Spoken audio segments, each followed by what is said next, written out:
Alors après Jean-Luc Mélenchon, on va parler d'une autre personnalité politique habituée également aux sorties, habituée également aux polémiques. Il s'agit de Sandrine Rousseau. Pourquoi vous rigolez ? Elle est remarquable parce qu'elle ne nous déçoit jamais. C'est sûr. Là-dessus, c'est la douairière Rousseau. Là-dessus, vous êtes d'accord, hein, tous les deux. Elle n'est jamais décevante. Vendredi, la députée écologiste s'en est prise à Fabien Roussel pour son soutien aux agriculteurs qu'elle a assimilé à un soutien indirect à la loi Duplon. Tout est parti d'une simple recette de cuisine, une recette de pain perdu. Oui, alors. Est-ce que vous aimez le pain perdu ? Oui, j'adore ça. Mais alors, écoutez, franchement, moi j'ai évidemment vu cette vidéo. Il faut que les gens la voient. Alors, on est à la radio, donc on va peut-être pas la voir, mais on va l'écouter en tout cas. Oui, on écoute l'extrait, puis je vous donne la parole juste après. Donc, c'est je vais vous camper le décor. Fabien Roussel qui est dans un camping, qui passe ses vacances. Il passe ses vacances dans un camping et qui, il lui a pris l'envie de donner une recette de cuisine sur Instagram, de se filmer en train de préparer du pain perdu. On écoute. La recette de l'été en camping, c'est du pain perdu avec le reste de pain, du lait, des œufs et de la vergeoise, ce sucre roux issu de nos betteraves sucrières, notamment dans les Hauts-de-France, avec ses sucreries. Et c'est bien pour ça qu'il faut aider et soutenir nos éleveurs de betteraves. Voilà, donc Fabien Roussel qui se met à la cuisine, qui mange du pain perdu, et du pain perdu un petit peu amélioré. Vous avez vu, avec de la vergeoise, et c'est ce qui pose problème à Sandrine Rousseau, la vergeoise, parce que elle n'est pas de cet avis. La vergeoise, c'est un sucre roux issu des betteraves. D'accord. Et donc, ce serait extraordinaire, si elle gardait ce surnom de la vergeoise. Oui. Non, mais alors, il y a quand même un truc qui est étonnant.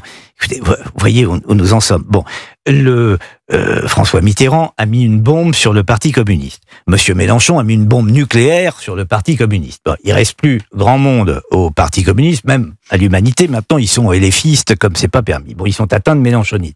Et vous avez le patron du Parti communiste, qui est par ailleurs que je connais, qui est par ailleurs un individu plutôt sympathique, mais qui fait une vidéo. Écoutez, c'est ridicule. Vous avez le chef d'un parti politique qui maintenant donne des recettes de cuisine. Alors ça, c'est le premier volet que je voulais vous indiquer. Et puis ensuite, effectivement, il y a Madame Rousseau qui n'en rate jamais une et qui était vent debout contre la loi Duplon et qui se retrouve vraiment confronté à cette vidéo où on est en train de défendre à toute force la filière betterave, qui est celle qui pose problème avec les fameux produits phytopharmaceutiques. Bon, mais est-ce qu'en disant ça, Fabien Roussel d'abord défend la loi Duplon ? Je ne crois pas. Il défend sa région, il défend ses agriculteurs.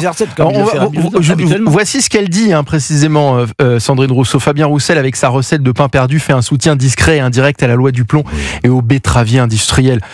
Joseph Massescaron, c'est ridicule. On en rigole, mais finalement c'est ridicule parce qu'on a. C'est de la politique. Enfin, c'est de la petite politique.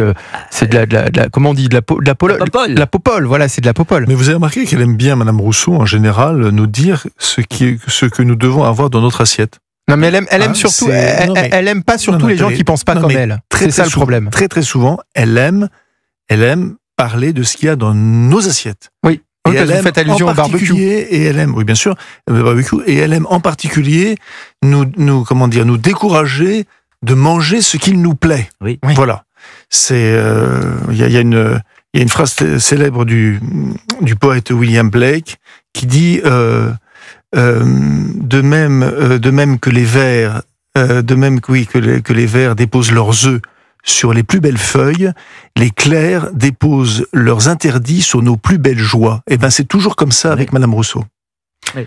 Madame Rousseau qui en réalité nous explique ce que c'est que l'agriculture, comment on doit la faire, etc. C'est les écologistes aujourd'hui qui sont les tenants de notre politique agricole.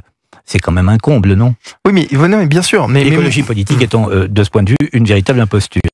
Mais ce qui me met en colère, c'est qu'on a affaire à un homme politique de gauche, c'est-à-dire que là, la gauche est en train de s'étriller sur une histoire effectivement, même extrême gauche. Donc l'extrême gauche qui s'étrille pour une histoire de pain perdu, qui publie une vidéo qui, en soi, n'a rien de politique. Il affiche un soutien à ses agriculteurs et c'est plutôt un message de bon sens plus qu'autre chose. Et derrière, effectivement, on a une sortie qui est totalement inappropriée, qui est dans l'excès et qui vient encore une fois appuyer le fait de. Mais là aussi, il y a pardonnez-moi, Joseph Massescaron, des considérations politiques derrière. C'est que Madame Rousseau, définitivement, considérations politiques pour elle. Absolument. De son côté, bien sûr. De son côté, c'est-à-dire que définitivement, elle est en train de perdre le lead, y compris en termes de communication politique, face à Madame Tondelier. Voilà, c'est-à-dire que face à sa rivale, parce que c'est une rivalité, c'est une bagarre au couteau, c'est extrêmement sévère au sein des Verts. C'est extrêmement violent. Donc, elle est en train, et il faut qu'elle se ressaisisse, et elle n'a comme moyen pour se ressaisir que de faire des cloches médiatiques.